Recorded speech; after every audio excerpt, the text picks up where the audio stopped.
Ito na naman tayo sa ating vlog. Ang tagal ko na hindi nag-video at patungo tayo sa ating pupuntahan. Isa na naman to nakakapagod na araw. Montalban papuntang Makati. Amang gala lang talaga no.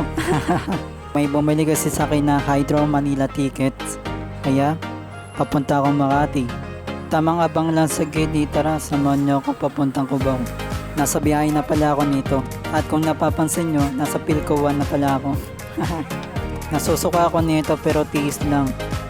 Hindi sanay eh. Astig nga, may sound trip eh. Ang minibus eh.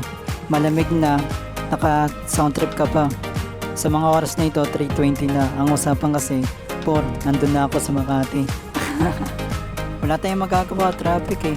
Nasa Cubao na ako nito pero naglalakad na ako ng papuntang MRT. Ang dami talagang tao sa MRT, tigyan, parang zombie. Hindi ko na sinama dito yung video na yun kasi na masyadong late na at baka maglobat ako nito. Para kaming suman sa loob ng MRT. Ginabi na ako na nakarating dito sa Makati at patungo ako sa Polo Club. Pauwi na ako nito dahil inatid ko lang ang ticket na Hydro Manila. At syempre magtatanong-tanong tayo kung saan yung MRT. Pasakay na ako nito. 8:20 na ng gabi nung nakasakay na ako. Kaibigan kong babae na nasa Makati. Sabi ko, pauwi na ako eh. Next time na lang.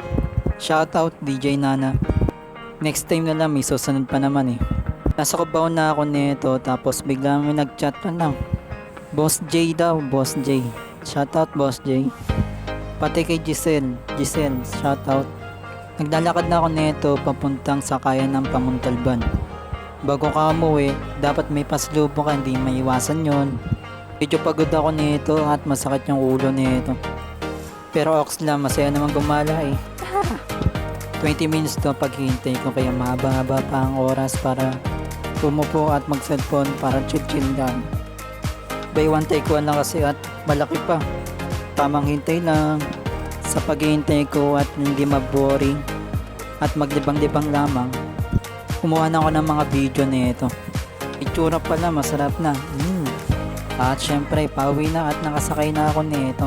Ako pala yung tao dito pero shoutout sa mga nakasabayan ko sa minibus. Sorry sa amoy kasi nagutom kayo. Sa mga gusto umabot ng Hydro Manila ticket, bili na kayo sa akin, may natitira pa akong platinum at gold. At kung sa website kayo, gamitin nyo ang aking discount code HydroJep 150. Uulitin ko ulit, HydroJep 150, HydroJep 150. Arat na, tara na!